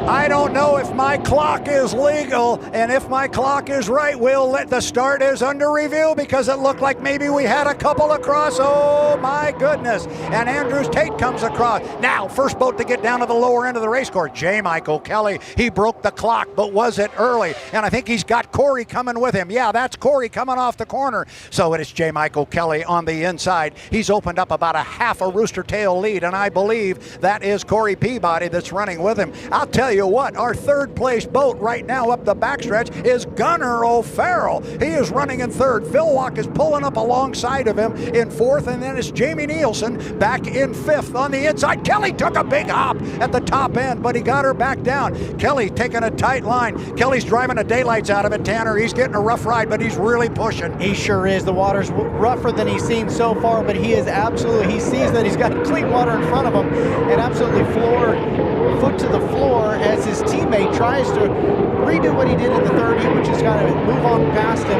But I got to be honest with you, I feel like 3 or 4 boats might have been early. We could have Gunner in the lead at this point. We really could, and I don't know how accurate our clock is. We have been off before, but usually we are dead on. So we will just wait until we hear from the officials. We are on lap 2 of 5. J. Michael Kelly up the backstretch now. He's got almost a full rooster tail on Corey Peabody, and this is kind of shocking me because JMK is showing some real speed. We heard talk of a brand new special motor for the weekend. Is that what he's running out there? If it is, it's working. Well, I don't know. He's coming into that section where he got bucked before. Smoother water this time around. Corey's really got to, he does take a little bit of flight there on the exit. Corey's got to really start getting his exits out of these corners to maximize the straightaway speed. Meanwhile, there's a race for 3rd back there still as we have Nielsen battling it out with Super Dave, and the Goodman Real Estate still trailing back. Our race is out front, and it is the 2 strong boats, and they have really opened up water on the field. They are way down, but again, our start is under review. That's right there in big block letters. And now Corey Peabody has pulled up. He's made some ground up on his teammate, J. Michael Kelly. They are teammates, yes, but they race individually. They are not buddies right now, but Corey is running right with him. The question is going to be the start, but also the question is going to be which one of these 2. Peabody closing on his buddy JMK up the backstretch. There you get a look at both boats from the drone. Corey really closing on him now. This is going to be a good run down the front straightaway. They are on lap 3 of 5. There's J. Michael at the top end. There comes Corey right with him. Tanner, this is going to be a good run down to complete lap number 3. Oh, incredibly tight match. Just Corey gains on him. He gained at least 3 boat lengths in that last lap, and he's gaining on him down this back straightaway. If he does that again in lap 4, it's going to be really close on the start-finish line. J. Michael Kelly really is flying the boat. The boat is way out of the water. Coming into the top of the track, you can see the wake is just bigger than it has been before, as Corey's dealing with that wake a lot better. But Corey makes the pass on the back straightaway, builds that speed. J. Michael Kelly, of course, will have that inside lane going into the top of the course. Good job, Tanner, up the backstretch. About a 3-boat length lead for Corey Peabody. Again, the big question, is it legal? There is question about that. The start remains under review. Our officials are up above us on the right, and they are going to be looking at the film. They will get it to us as soon as they possibly can. Now it's Corey off the top. He's going to come down. We'll see what kind of a flag he gets. He should get a white flag this time. Should be the white flag. It flies. Even if they jump the gun, it would still be a white flag because it's a 1-minute penalty, not a 1-lap penalty. Kelly hanging right with him now. Tanner doesn't want to let him go. He sure is. I mean, he's just one skip away. J. Michael Kelly's just one skip away in the water from regaining the lead here. You know, we could pressure his teammate here on the inside, but very respectful between these two. But man, we've got Super Dave sticking it to Nielsen actually, with almost a full Rooster lead for third. Coming off the bottom end of the race course on the 5th and final time around, Corey Peabody now has opened up almost a full rooster tail on teammate J. Michael Kelly, but the question still remains, was the start legal? It appeared as though we had some jumpers. It appears as though some of the boats may have been a little anxious, but we're going to call them the way they are on the water, and the way they are on the water right now is Strong Racing running 1-2, and Corey Peabody is going to come down and apparently collect a victory, at least on the water, in the APBA Gold Cup for 2025. Peabody across first, then it's J. Michael Kelly in second, and we've got a whale of a race coming for third. Up at the top end of the race course, Jamie Nielsen is driving the daylights out of the U11, the Flavor Pack. He is on the inside trying to run down Dave Villwalk, but Dave Villwalk is going to come home in third place in the Miss Apollo, the U27. He comes across the start-finish line. Jamie Nielsen with a great run in our final heat, and our 5th boat across the line, Andrew Tate. He was able to pull up on Gunner and get past him. Gunner will come home in 6th, but hold everything, because we are awaiting to hear what the situation was with the start. We knew the start was close. We knew the start was under review. I'll be honest, at the beginning there, it looked like